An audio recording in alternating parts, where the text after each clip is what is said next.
ప్రపంచంలోనే అతిపెద్ద శిఖరం మౌంట్ ఎవరెస్ట్. ప్రపంచంలోనే అతిపెద్ద శిఖరం. 7 ఖండాల్లో ఇది గొప్పది. ఎవరెస్ట్ ని ఎక్కాలని ఎంతో మంది ప్రయత్నించారు, కానీ ఇంతవరకు ఒకరు కూడా దీని అంచులకు చేరుకోలేకపోయారు. మళ్ళీ చరిత్రని తిరగరాస్తాడు ఎంతో ధనవంతుడైన ఈ స్క్రూజ్ మ్యాక్డక్. ఒక గొప్ప ధనవంతుడి ఇంట్లో క్రిస్మస్ కి శాంటా కోసం వెయిట్ చేయడం మానేసి తను మన ఇంటికి అసలు రాకూడదు. అది ఎందుకో నీకు తెలుసు. ఇంతవరకు ఎవరు ఎక్కని ఒక కొండ ప్రదేశంలో మనం ఎక్కబోతున్నాం. అవును, ఇంతవరకు ఎవరు ఎక్కలేదు, మనం ఎక్కి సాధిద్దాం. ఇంతవరకు ఆ శిఖరాన్ని ఎవ్వరూ తాకలేదు. నమ్మలేకపోతున్నాను. ఒకవేళ నేను ఆ శిఖరానికి చేరుకున్నానంటే ఆ తర్వాత ఈ కార్టోగ్రఫీ బ్యాడ్జ్ నేను తగిలించుకుంటాను.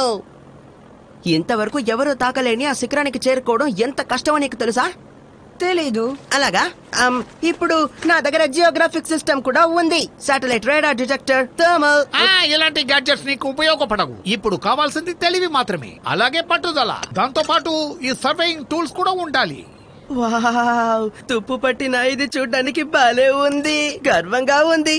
అలాగే ఉండాలి. ఈ మౌంట్ ఎవరెస్ట్ ని చేరుకోబోయే మొదటి వ్యక్తిని నేనే అవుతాను. మీరు ఆ శిఖరాన్ని తాకేటప్పుడు దాన్ని డ్రా చేసే భాగ్యం కూడా నాకే దక్కుతుంది. నేను మీ కెప్టెన్ ని మాట్లాడుతున్నాను. ఇప్పుడు ఫ్లైట్ డోర్ ఓపెన్ చేస్తా. జాగ్రత్తగా రండి పిల్లలు, ఇక్కడ ఎన్నో ప్రమాదాలు ఉంటాయి. చూసి అడుగు వేయాలి. ఈ మంచుని చూసి ఆశ్చర్యపోయే సమయంలోనే మిమ్మల్ని అది పెద్ద ప్రమాదంలోకి అది తోసేస్తుంది. ఎప్పుడు ఏం జరుగుతుందో కూడా ఊహించలేం. అందుచేత జాగ్రత్తగా ఎక్కండి, ఎందుకంటే ఇది మౌంట్ ఎవరెస్ట్.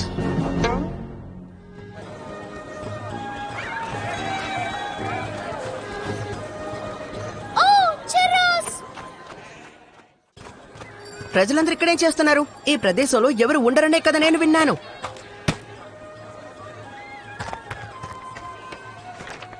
అసలు ఈ మ్యాప్ లో ప్రతి ఒక్క విషయం తప్పుగానే ఉంది. ఈ ప్రదేశంలో ఏ జంతువు ఉండదు. అంతేకాదు, సూర్యుడు కూడా సన్ గ్లాసెస్ వేసుకున్నాడు. తన వెలుగును కూడా తట్టుకోలేడా ఏంటి? ఇక్కడుండే టూరిస్టులని మీరు తలుచుకుని బాధపడకండి. వీళ్ళ దగ్గర డబ్బు టైం ఉంది కాబట్టి వచ్చుంటారు, కానీ మనం అలా కాదు. ఎవరు? జార్జ్ మెలడియా? ఎవరతను? 20th సెంచరీలో గ్రేటెస్ట్ మౌంటైనియర్ అతనే.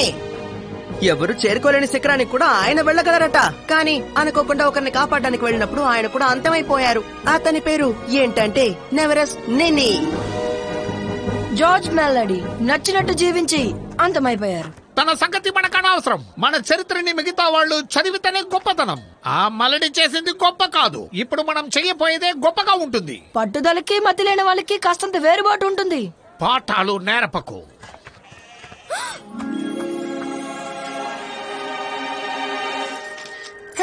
నేను ఎవరు పట్టించుకోవడం లేదు.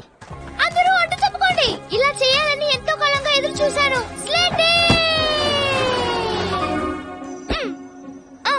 అంతే, అయిపోయింది.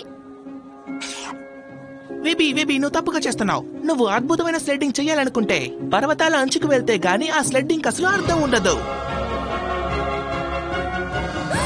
అంటే మౌంట్ ఎవరెస్ట్ నుంచి చేయబోతున్నామా? ఏం జరిగినా పర్వాలేదు, మనం ఇది చేసి తీరాలి.